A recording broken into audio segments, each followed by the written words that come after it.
Illinois Stories is brought to you by the Corporation for Public Broadcasting and by the support of viewers like you. Thank you. Hello, welcome to Illinois Stories. I'm Mark McDonald in Macomb at Western Illinois University, where the 46th annual WIU Ag Mech Show is underway. And what's important about this program to know is that this is the oldest student-run Ag Expo in the country, and it's also one of the largest. It's very interesting because families have had a tradition of keeping this Ag Mech Show going here, and there will be dozens and dozens of exhibitors in here, vendors in here, and over the weekend to come, there'll also be hundreds of people, farmers and other people in agriculture, come to want to see what's new in the field and what's going on this winter. Tommy Honer, your family has been involved in this show for a long time. In fact, are you not like the third brother to be president of this setup deal? Yes, yeah. I'm the third brother. My brother graduated high school in 08. He started in Ag Mech right away. And I think he was president for 2 years, his junior and senior year. And then my brother, who just graduated last year, he was president also last year, and I ended up in the third one this year. And it's kind of good for you and for your family, because if you've run a show like this, it's pretty good for your resume. Your brothers got hired. They're in the ag field, aren't they? Actually, one is in the ag field. The other works down at Napide. He started off. He actually got his job through this. So because they noticed, he did. He got his job through this. Yes, Cool. He started out as they wanted him to be a floor manager down there, which he'd be bossing around people that would be working there longer than what he's been alive, and He's had many opportunities. He ended up finding the right one down there, and it was honestly all through this. Yeah. And you're studying ag yourself, right? Yes. I'm the major in ag science, minor in agronomy. Okay. And that's plan on going into the field, anything crop science, like chem grow, crop production services, or anything in that field. Okay. Now, what's going on right now? We're here on Friday at about 10:30 in the morning. What's going on? All right. Right now, we're moving all the vendors in. We're we got up to around 150 to 200 vendors. No kidding. We got up to around 270 something booths, but not all have been taken. But like you said, it's been a lot of jumping around. Like we're moving in this person here. It's kind of a pain in the butt. We got to lay down these plywood so we don't tear up the. Yeah. We don't got to tear up the Western floor. Hall's got a good floor, and it's a gymnasium. You don't want to ruin that, Yeah, right? we don't want to mess up that. And that's, we try to do as much as we can to make sure we keep Western pleased, but they've helped out a lot. They make it so much easier on us. Well, this gym, I guess, has the show always been in this location? Yes, it has. Okay, yeah. so it's the 46th year, I think. Am I right? 46 years? Yep. Okay. So, I mean, this has been done a number of times. You all know how to do it right. Yeah. So a lot of them will pull in, but, there's heavy equipment here, too. There's some big old, I'm looking over there, it looks like there's a Caterpillar or somebody like Kubota's got a vehicle in there. You've got a big old combine back over there. So you got some big heavy stuff in here too, right? Yeah, I've been told that in the past that there's been combines and that barely fit through this door here, and we measured out that it was 16 foot high. So we've had some pretty big things. Well, as big as they're making farm equipment now, we may have to build a new door sometime in the future, right? That's why we got the outside booth for people. Like we've had it before. We've had people bring in quad tracks. They're one of the bigger tractors they can have, and they brought their biggest machinery from like Martin Sullivan, Berkey's here in town. We just have people bring as much as they can. And it's like we got people coming even from Nebraska. No kidding. Yep, we being the largest national farm machinery or largest student-run machinery show in the nation. They want to be part of that, and I feel that's a great honor. There goes a Train air conditioner or heat pump. I'm not sure which one, but it's a big monster. Yeah, we got people ranging all the way from Walmart Eye Care Center all the way up to seed salesmen. We got, like you said, we got AC McCartney from Carthage. We just got a lot of tractor dealerships. We got a wide range of stuff. Now I'm seeing a lot of tables. I look back in there where they're starting to set up. I see a lot of tables. You say you might have as many as 100? Did you say 100 vendors? Over 100, about 150, because we got the toy and craft show area too. Those are kind of the more like the toy show. We got collectible tractors. We got it's a wide variety of stuff. But the main thing on the craft show is like for outdoor like crafts. Like you've seen people that make wooden chairs, like just kind of more decorative. Try to help with that. We got even 31 Cincy. like I said before, we got a wide variety of stuff. Now, most of the time, you know, in the commercial world, you see expos like this all the time, and people like yourself run a business to promote these things and set them up and sell space and all that stuff. Now, you don't get any of that. What do you get out of this? You're not getting any money out of this. What do you get out of it? It's a lot of work, isn't It's it? more the experience. There's everybody here that's like, we have about 15 positions, 8 e-board positions, and that's because it takes a lot to run this, and it's the experience. I've learned a lot. Whenever I came into college, I was part of FFA, and there's a little bit of kind of being the boss there, but I did not learn anything like this. I've learned so much while working through this, and it's getting me ready for the future. That's right. That's right. This is a resume builder, isn't it? Oh, it is a huge one. And if you can tell a company that you've run an expo like this, that looks good for you, doesn't it? Oh, it does. It's like my brother. He didn't even go in his field, and he ended up getting a job there. And he didn't even take a class on it, so he got lucky. And that's like it's not. Like, if you put yourself out there and they see what you do, that's what I think employers are looking more into. They need to know you. They don't want to know how much you know. They want to know you. Well, listen, thank you. I know you got a lot of work to do. During this program, it's kind of cool. We've set up not only to talk to like the department head of your school, but we also have some of the guys that set up the first one 46 years ago when they were students. They're here to talk to us about how things have changed. I saw that. I never knew that. I've never seen the pamphlet in fact, until you might today. want to visit with some of them before you're finished. I saw them up there in the info booth, and that's Donna, who has been a lifesaver to us. She was talking to him, and she said nobody touch this because we don't. It's brittle, it's old, and I feel like we need to put in like a case or something. Well, thank you. You get to work, and good luck on the expo. Thank you. Okay. Ed Brees, we're looking at the original. This is the original flyer or brochure from the 1970s show, which was the first student ag mech show right here at WIU. That is correct. That's kind of cool, and it doesn't change that much from this year's. Right. But you were on the faculty at the time. I was on the faculty. And so you were the advisor to the students who were putting on the first show. Right. Huh? I was one of the advisors. Right. And we had 33 members in the club that year. Not all of them were directly involved with the show, but many of them were. And the students had decided that we got to bring some of the latest in agricultural technology to the region, and got a hold of a number of dealers and so forth in the area. And I think we had a total of 27 exhibit spaces in this eastern end of Western Hall, and the remaining in the outside area. So the point at that time, I guess it was the emphasis was on tractors more than anything. Well, yeah, they were smaller than they are now, aren't they? Well, yes, they were, but it still involved quite a lot of work, and that we had to protect the floor. Didn't want to damage anything in the building here, so it was quite a lot of work involved. And the students, part of the thing was the students had to familiarize themselves with the tractors, but they also had to learn to drive them. Wasn't that part of it? Well, that's right. That's right. We had a tractor driving contest for area FFA members, and that was held, of course, out in the Q parking lot. Right there, outside that big old door there. Right. That's the Q parking lot. Right. That would have been a dangerous place to be on that weekend, wouldn't it? Yes. So we had these exhibits inside here, and they were in booths, 20 by 20 or 15 by 15. Now the booth areas are 10 by 10 and 15 by 15. But you can see how much it's grown, because if you look over my shoulder here, this is all current. Right. Vendor There'll be, space. approximately 200 exhibitors now, whereas back in that time there were a total of 34. Yeah. So how many years did you work on this show? Were you here for a while? I was here until I retired in 1996. Basically was involved as one of the advisors during that period for 26 of time. years. Right, more than that. Yeah. 31. Okay, all right, 31. And you saw a lot of these shows, and you've seen it grown. Oh, yes. What about ag students? Have they changed?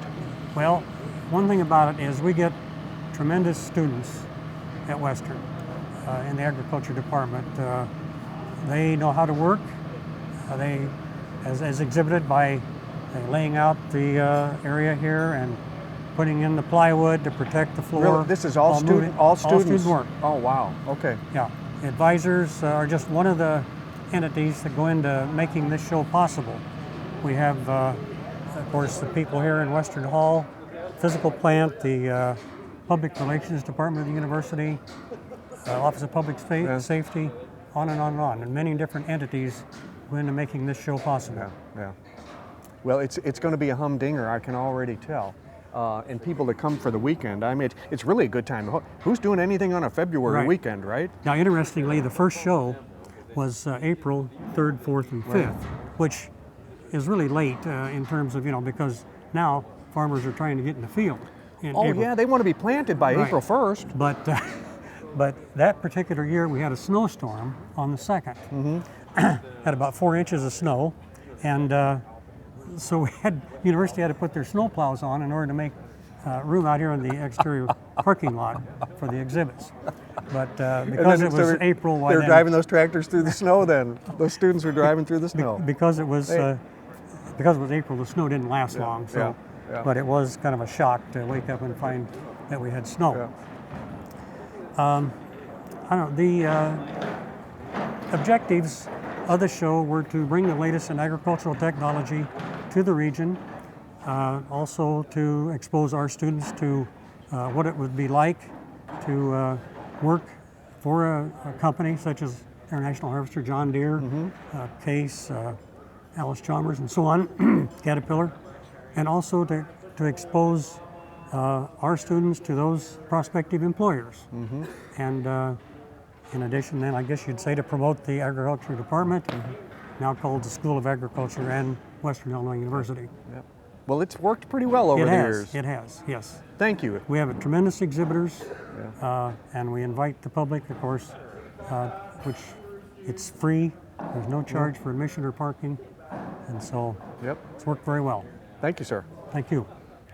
Alan Tenhouse, back in the day when this show was just an idea, you were a student at Western, right? That's correct. And, yes. and you and some friends were traveling around the country looking at student-run ag shows to see what you could learn. Right. Well, at that time, I don't think there were any other student-run. This actually, from what I remember, was the first one. But I do remember several of us going to Louisville, Kentucky, to the National Farm Machinery Show, which was a smaller scale at that time as well, to get some ideas. So that was a long trip. That was a long trip, but it was a lot of fun. You got to remember college days. That's right. You were about 20, right? So going to Louisville was a good time. Yeah. And you were looking at equipment similar to this over here, right? This tractor here was built from 1970 to 72, and first year of the show was 70, so this would have been a model back then that would have been a current model in them days. And I remember the dealer from Bushnell, Illinois, bringing a tractor like this to the show. So it was, when we said we were going to have it, I found this in here and knew the person that had it. So that's neat. We thought we'd display it. And you're in the business. You work for a dealer, is that right? Yes, I work for AC McCartney Equipment, and we're an AGCO Massey Ferguson Kubota dealer. Okay, so this fits right into, you like to be able to show this because you can put it right up next to one of these monsters. This is brand new, right? This is the new one, yeah. We've done kind of an equivalence here of 135 PTO horsepower tractors. That one back in 1972 had a list price of $14,000. This particular one is probably our most spec'd out tractor, as we call it, high tech, but it's around $175,000 in today's numbers. So.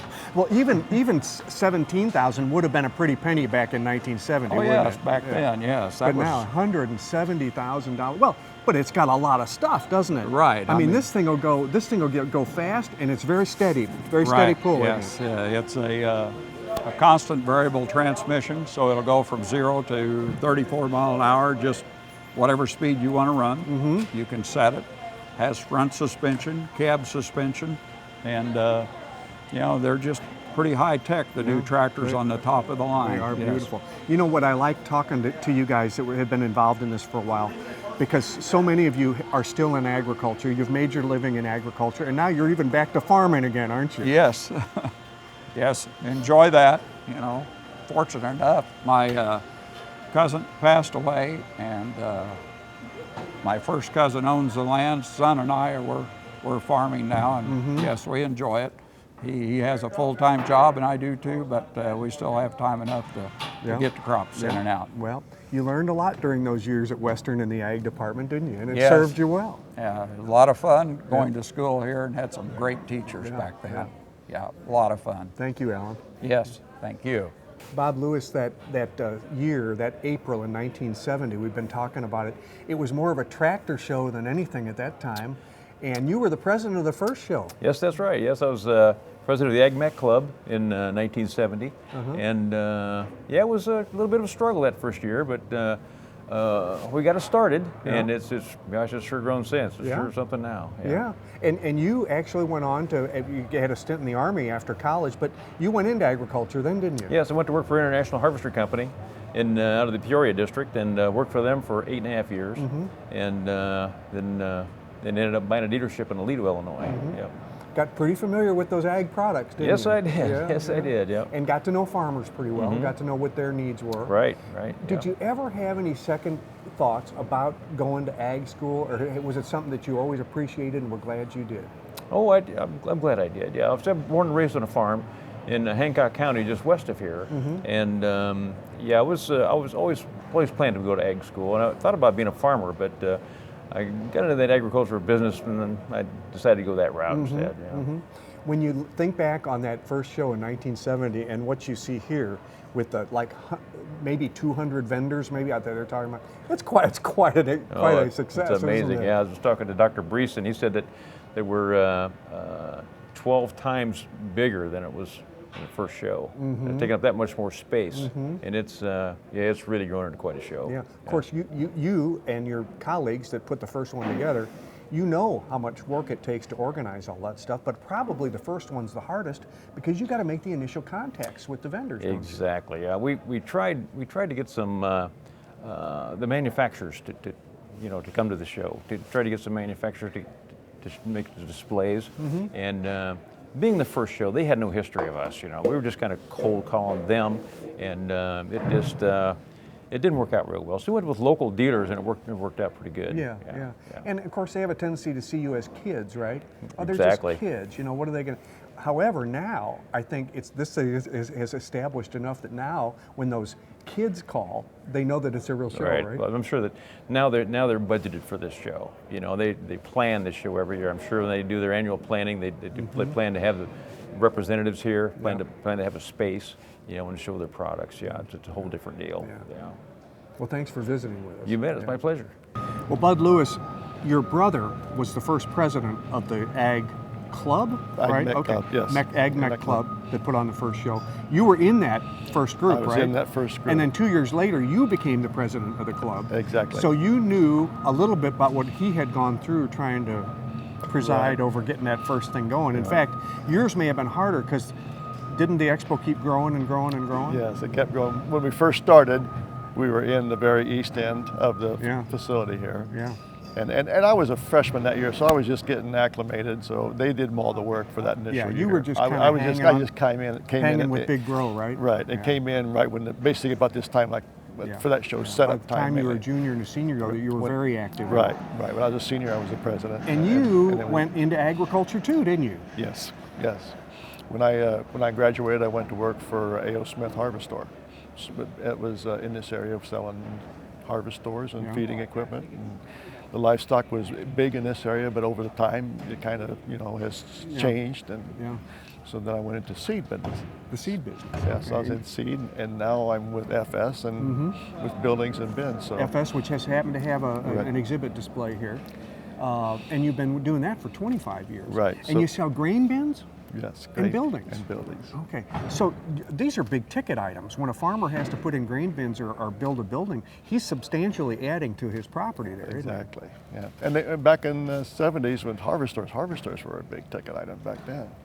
Sure. So I've always been in this area between Macomb and Galesburg, dealing with farmers. So I'll bet you there's not one farmer you don't know. Well, a lot of them do know me. A lot of people will say, "Boy, I was talking to somebody, they know you."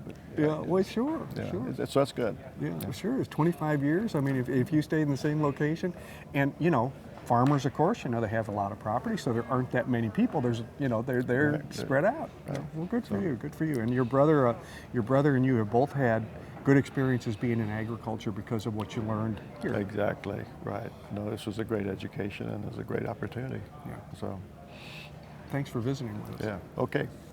Quentin Bucher, you've got a little bit of different role than you're used to having when you're in this building for this Ag Mech show. You were a student here and helped put this on, right? Correct. Yes. Yep. Now you're setting up your own exhibit. That's right. That is correct. Yeah. It's a little harder work probably, or maybe not. Actually, setting up one exhibit compared to the hundreds that's in the building is a lot easier than what I had as a student. For 2 years, I helped man the lifts going out of the upstairs to the toy and the art show and or craft show. So putting one little display together is pretty simple compared to putting this whole thing on.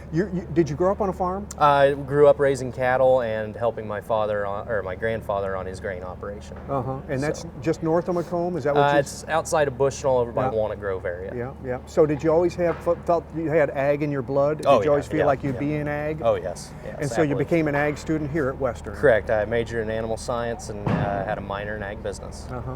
Helped put on this show. You were part of the club. Helped put on the show a few years, I guess. Right? Yeah. Yep.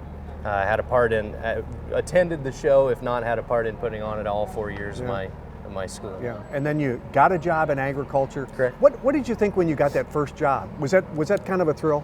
It was a welcome to real life moment. Of course. Here's responsibility. Here's everything that you have to look forward to. Can I go back to school? That's right. A lot of that, but I think I'll get a master's. Yeah, this is it's too hard. exactly right. Or doctorate even. But getting to work with the farmers and being a part of agriculture on a daily basis, and not only on my own operation, but being able to see what other people are doing and different innovation, really, it's thrilling. I mean, and to take what you learn in the classroom and actually put it into perspective when you're on the operation is absolutely amazing. And then you actually moved away to Iowa for a couple of years, right, for a job, and then now you're back in Western Illinois, Correct. working for Syngenta. Huh? Yep. Working on raising my own cattle operation and also working for a local dealership for Syngenta over by Prairie City. So. Yeah. Your own cattle operation. That's correct. How many head? Between my mother and I, we run about 90 head of cow-calf. Oh, that's a lot of work.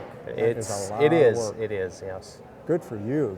So you're going to spend the weekend here, and hopefully you'll have a lot of inquiries about Syngenta products. Hope so. So that you can make enough money to keep that cattle operation. That's right. Going. Cattle prices have kind of dropped, but so's corn and bean markets. So we're trying to do the best we can on both ends. Not only trying to make the right financial decisions on our cattle operation, but trying to help farmers get the best yield out of their product, as well as pay as little as they have to for that bag of seed. So we try to do everything we can to make it an affordable purchase for them. So well, thank you, Quentin. Not a problem. Good luck. Have a good weekend. Thank you very much. Yeah. Well, Andy Baker, you're the director of the Ag School at Western, right? That is correct. And have been for like 17 years. Well, yeah, I've been a faculty member for 17 years. I've been the director of the School of Ag since July 14. Yeah. So you've sort of facilitated a number of these, because you mentor the kids and you kind of help them put this event on, right? Correct. They're pretty fresh, pretty raw, a lot of them. For some of them it's their first or second year, and they need help, don't they? And so you guide them through, and it's become a little bit easier for them, I assume, over the years, and for you as well, because experience helps, doesn't it? Well, it's good to have everything written down so they can pass to the next generation of officers, and so they've become a lot more organized over the years of getting things written down in notebooks. Computers help. Yeah. So that the floor plan is already electronic, and so they know who's going on there. But they have a whiteboard in the Ag Mech office. It's the only student organization to have their own office. And so the Ag Mech Club has their own office, so they have their own fax machine, they have their own computers, and they have a nice whiteboard of all the booths of the layout, so they know who's paid, who's not paid, who's in what booth, and so it's become very organized. And they've got their own budget for this thing too. They have their own budget. Although the vendors, I imagine the vendors pay for space, this thing probably about breaks even, doesn't it? This is a very profitable club. It is profitable. Yes. That's terrific. Very profitable club. And like you say, you like to do it in February, and you kind of hope for bad weather, don't you? Because because you know you don't want people having too much to do outside. You want them to have an Yeah, if alternative. it's too nice, right? they'll come up with alternatives. But if it's kind of dreary and kind of cold out, and most people want out of their homes and be able to go to the Ag Expo for it. Yeah. Do you encourage your students to belong to this club and help with this show? Is it a valuable thing for a student to learn? I don't think we have to encourage anymore. I think the students realize that the value of this show and what they can do for their careers and really be able to springboard into whatever it might be. It may be selling seed, or it may be working for one of the dealerships here, or it may be even for one of the banks that are one of the vendors. But they understand that the 4 days, so it started last night after the basketball game, and you're here on move-in day, and the next 2 days are going to be fun-filled, and those are the easy days for the members because all they have to do is make sure everything's going fine. But these first 2 days are very busy. Hard work. Well, they got to get used to that, don't they? Yes, they do. Okay.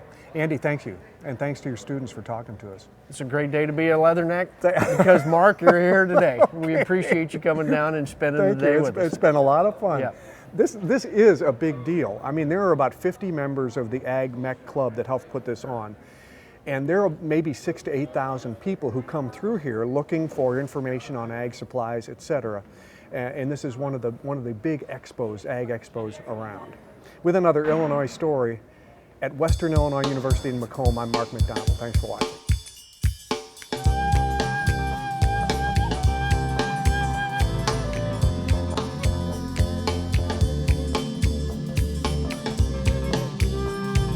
Illinois Stories is brought to you by the Corporation for Public Broadcasting and by the support of viewers like you. Thank you. For a DVD copy of the program you've just seen, send $19.95 to Network Knowledge, P.O. Box 6248, Springfield, Illinois 62708. Be sure to include the program name, subject, and when the program aired. You can also order with your credit card by calling 800-232-3605.